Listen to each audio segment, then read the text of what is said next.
Hello everyone. तो आज 31 जुलाई को will end our chapter first of civics.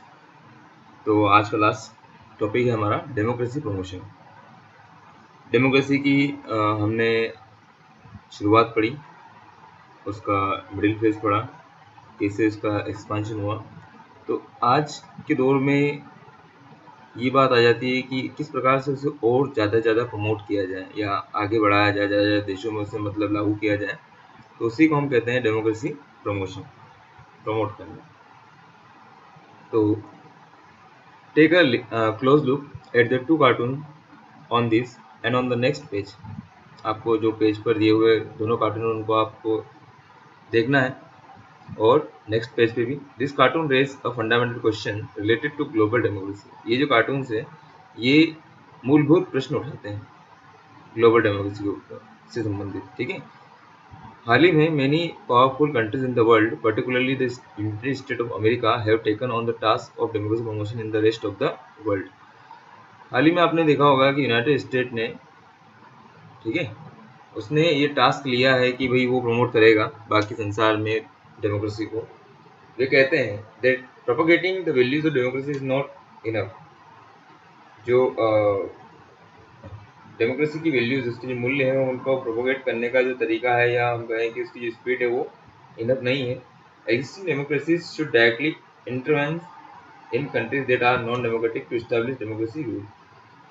उनका यह मानना है कि जो एग्जिस्टिंग डेमोक्रेसी कंट्री है वो बीच बचाव करे उन कंट्रीज में जहाँ पर नॉन डेमोक्रेटिक कंट्री है, उसमें डेमोक्रेसी को एस्टैब्लिश करने में वो बीच बचाव करे, या हम कहें कि दखल दे। In some cases powerful countries have launched armed attack on non democratic countries.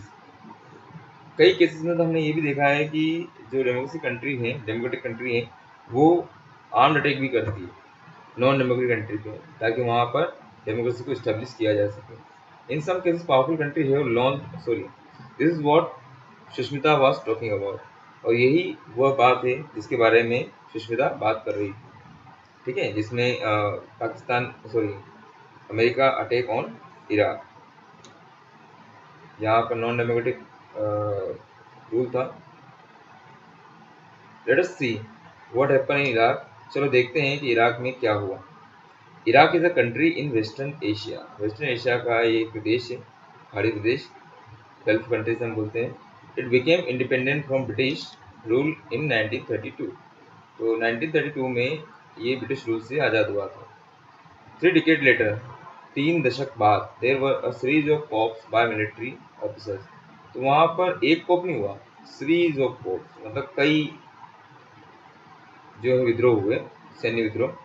Since 1968, it was ruled by Arab Socialist Baath Party. Arabic words Baath means Renaissance। 1968 से ये रूल किया जा रहा था अरब सोशलिस्ट बाथ पार्टी द्वारा। और bath का means क्या होता है? रेनेसां। रेनेसां मीन्स आप सभी को मालूम है, पुनर्जागरण 8th क्लास में आपने पढ़ा है हिस्ट्री में, ठीक है। सद्दाम हुसैन, ये इम्पोर्टेंट नेम है। सद्दाम हुसैन वहाँ के डिक्टेटर का नाम था। लीडिंग बाथ पार्टी लीडर, जो कि उस समय की बाथ पार्टी के लीडिंग लीडर थे। प्लेड अ की रोल इन 1968 को। इन्होंने अपना महत्वपूर्ण रोल प्ले किया 1968 के सैन्य विद्रोह में। That brought the party to power, जिसकी वजह से उनकी पार्टी जो है पावर में आ गई। उस कोप की वजह से इनकी पार्टी जो है बाथ पार्टी पावर में आ गई। This government abolished traditional Islamic law.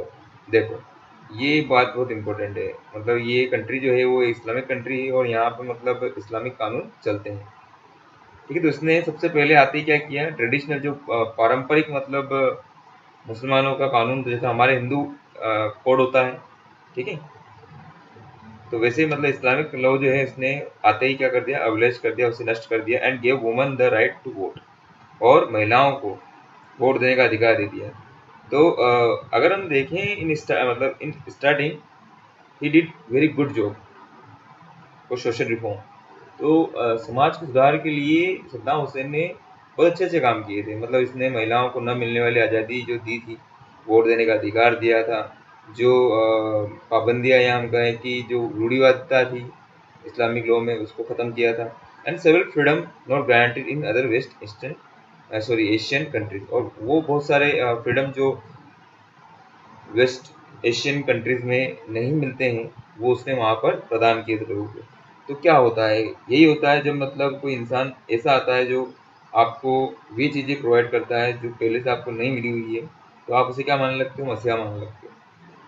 ठीक है। After becoming the president of Iraq इन 1979, 1979 में वो प्रेसिडेंट बने थे इराक के। उसके बनने के बाद में सद्दाम रेन अ डिक्टेटोरियल गवर्नमेंट। देखो, शुरुआत में अच्छे काम की, लोगों के मन में जगह बना ली, ठीक है। उसके बाद में उन्होंने वहाँ पर कौन सी गवर्नमेंट रन करी, डिक्टोरियल, डिक्टोरियल यानी तानाशाही, एंड सप्रेस्ड एनी डिसेंट और अपोजिशन टू हिज रूल। और उन्होंने सप्रेस किया, सप्रेस मतलब दबाना होता है, ठीक है, कुचलना। तो उन्होंने जितने भी मतलब विद्रोह हुए, या डिसेंट का मतलब होता है यहाँ पे विरोध, ठीक है। आपको संविधान के अंतर्गत, इंडिया में संविधान के अंतर्गत अपना डिसेंट रखने का अधिकार है। आप अगर किसी से नाखुश है, किसी रूल से, ठीक है, या मतलब एक्ट से, तो आप अपना डिसेंट रख सकते हैं, ये हमारे पास में राइट है। और जो भी उसके रूल का अपोजिशन करता था उसको वो क्या कर देते हैं, कुचल देते थे। He was known to have got number of political opponent killed. वो जाने जाते थे कि मतलब उनके जितने भी पॉलिटिकल अपोनेंट है, पॉलिटिकल अपोनेंट नहीं, राजनीतिक मतलब विद्रोही, उनको मारने के लिए, ठीक है। और and the person of ethnic minority massacre, और ऐसे पर्सन के रूप में उनको जाना जाता था जो एथनिक, जातीय, जो अल्पसंख्यक लोग हैं उनके मैस्करे के लिए, मैस्करे मीन्स होता है हत्याकांड के लिए, ठीक है। देखो, होता है राजनीति में ऐसे कई उदाहरण हैं जहां हम देखते हैं कि कोई भी पर्सन जो मेजोरिटी गवर्नमेंट से आता है या मेजोरिटी कम्युनिटी से आता है, वो लोगों के सामने ये अपनी एक इमेज पेश करता है कि we are the best, we are the main people who only can run this country. तो वो मतलब लोगों के बीच में अपनी पहचान बनाते हैं, अपना रुतबा बढ़ाते हैं उन लोगों को मार के जो माइनॉरिटी में है, ठीक है, और अपने अपोनेंट्स को किल करते हैं। यहाँ पर सद्दाम हुसैन ने यही किया, पर आगे चल के क्या हुआ आप खुद देख सकते हैं। तो इसलिए अपने आसपास की चीज़ों को भी देखिए, अपने रिसेंट फेस में क्या हो रहा है इसको भी समझिए। The US and it's allies like Britain alleged that Iraq possessed secret nuclear weapons। अब यूएस और उसके जो एलिज थे, एलिज मतलब उसके दोस्त, उसके साथी, जैसे ब्रिटेन हुआ, उसने उनके ऊपर एलिज किया। एलिज क्या मतलब, प्रश्न चिन्ह उठाए कि इराक के पास है सीक्रेट न्यूक्लियर वेपन। अब न्यूक्लियर वेपन उनके पास है, ऐसा किसका मानना था, ब्रिटेन का और यूएस का। वेपन्स ऑफ मास डिस्ट्रक्शन, उस समय न्यूक्लियर वेपन का होना मतलब बहुत बड़ी बात हुआ करती थी कि न्यूक्लियर वेपन जो है वो बहुत खतरनाक है, इससे मतलब यूनाइटेड स्टेट को भी खतरा हो सकता है और किसी भी दूसरे देश को भी। विच possess posed a big threat to the world। But when a UN team went to Iraq to search for such weapons, पर जब यूनाइटेड नेशन की टीम वहाँ गई और उसने वेपन को सर्च किया, सर्च करने के लिए गई थी, it did not find any, तो उसने कोई भी वेपन नहीं पाया। Still the US and its ally invaded Iraq, और उसके बावजूद भी इराक को यूएस और उसके एलीज ने, ब्रिटेन और इन सब ने मिलकर उसके ऊपर आक्रमण कर दिया, ऑक्यूपाइड इट, उसको ऑक्यूपाई किया, and removed Saddam Hussain from power in 2003, और सद्दाम हुसैन को उसके पावर से हटा दिया 2003 में आता है। द यूएस इंस्टॉल्ड एन अंतरिम government of its preference. US ने वहाँ पर एक अंतरिम गवर्नमेंट इस्टेब्लिश करी, यानी कि हम कह सकते हैं he establish a puppet government there, ठीक है। यूएस एस्टेब्लिश पपेट गवर्नमेंट, तो उन्होंने एक कठपुतली सरकार वहाँ पर स्थापित की जो उनके नक्शे कदम पर चलती थी। The war against Iraq was not authorised by the UN security council. अब ये जो वॉर उन्होंने स्टार्ट किया था, किसने, यूएस ने और उसके एलिस ने, वो यूएन की सिक्योरिटी काउंसिल ने ऑथराइज नहीं किया था उसको। यूँ कहें कि कोई आधिकारिक फैसला नहीं हुआ था। कोफी अन्नन उस समय के देन प्रेसिडेंट, जनरल सेक्रेटरी, जो यूएन के थे, उन्होंने कहा था US war on Iraq was illegal. US का जो वार था इराक के ऊपर, वो क्या था, इलीगल था। Here you can see the cartoon. यहाँ पे आपको मिलिट्री नजर आएगी जो अमेरिका की है, और ये आपको कौन दिख रहा है, इराक। ये जो स्टेचू है, ये किसकी स्टेचू है, आप सभी को मालूम है, स्टेचू ऑफ लिबर्टी।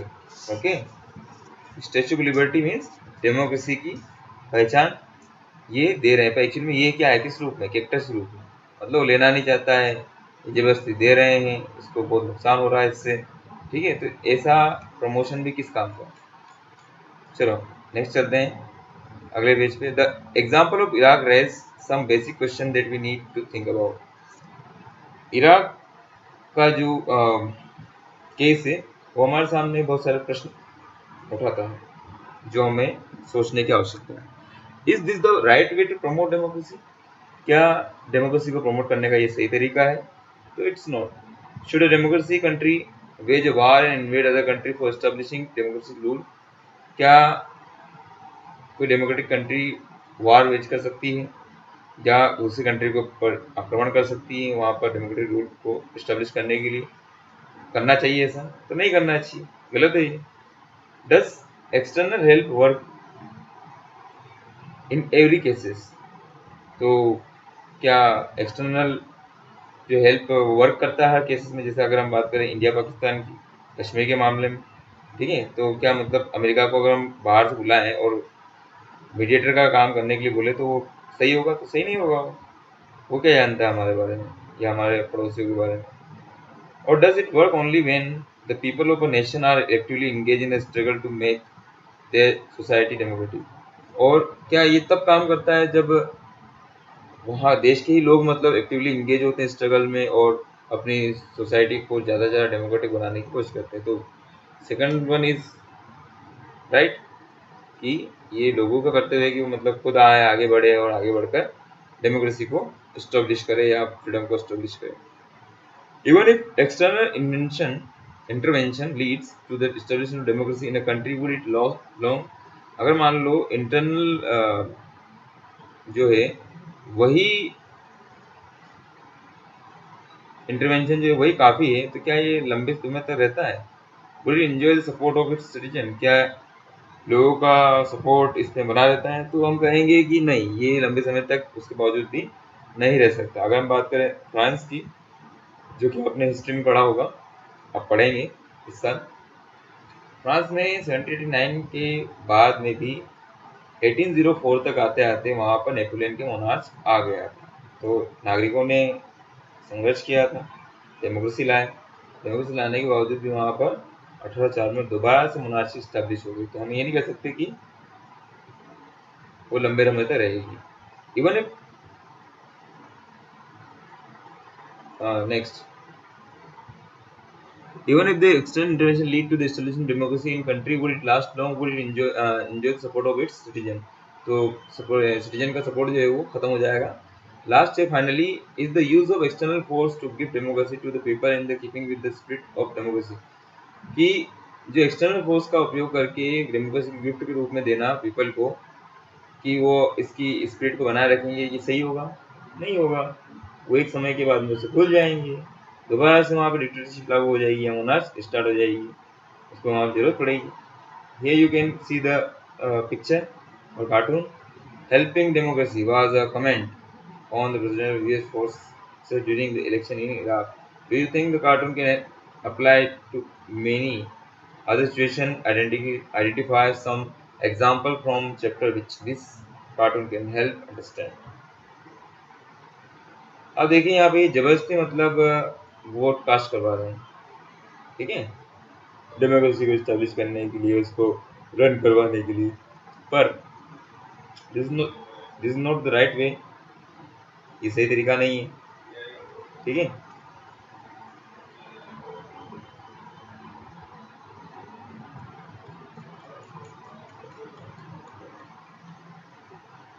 ग्लोसरी, आपको कुछ वर्ड दिए गए हैं ग्लोसरी में। सेंसरशिप, ये इसके अंतर्गत ऐसी कंडीशन होती है ये इसमें प्रेस की फ्रीडम को ख़त्म कर दिया जाता है, एक्सप्रेशन की फ्रीडम को ख़त्म कर दिया जाता है। कोएलिशन गठबंधन, जब बहुत सारी पार्टियां एक साथ मिलकर मतलब पार्टी बनाती है उसको बोलते हैं गठबंधन। कॉलोनी यानी कि एक मतलब टेरिटरी जिसमें मतलब किसी कंट्री का कब्जा होता है उसको बोलते हैं कॉलोनी। पॉलिटिकल कंट्रोल होता है। कम्युनिस्ट स्टेट यानी कि जो कम्युनिस्ट पार्टी इसको गवर्न करती है उसको हम कम्युनिस्ट स्टेट कहते हैं। कोप कोप जो है प्रोनाउंस और सिंपली अ कोप। एक सडन ओवरथ्रो होता है गवर्नमेंट का और वो भी इलीगली, ठीक है, और इसमें मतलब मिलिट्री जो है वो हत्या लेती है। मार्शल लॉ एक ऐसा कानून है जिसके अंतर्गत मतलब जनता से उनके सारे फंडामेंटल राइट्स छीन लिए जाते हैं, सिर्फ राइट टू लिव का यानी आर्टिकल 21 को छोड़कर। पॉलिटिकल प्रिजनर, जो राजनीतिक बंदी होते हैं पॉलिटिकल प्रिजनर बोलते हैं। रेफरेंडम, जन्म से रेफरेंडम बोलते हैं। स्टेट, राज्य, स्ट्राइक, ठीक है, स्ट्राइक यानी कि मतलब वर्कर जब मतलब स्ट्राइक हड़ताल करते हैं, परफॉर्म वर्क नहीं करते हैं उस समय सर्टेन टाइम में। ट्रेड यूनियन, ऐसे यूनियन जो मतलब मेंटेन करें उन कंडीशंस को एम्प्लॉयमेंट की। वीटो मना करने को मतलब किसी भी डिसीजन को रोकने के लिए। बाकी आप एक्सरसाइज खुद करिएगा, क्वेश्चन आंसर मैं आपको कल बता दूंगा। थैंक्स।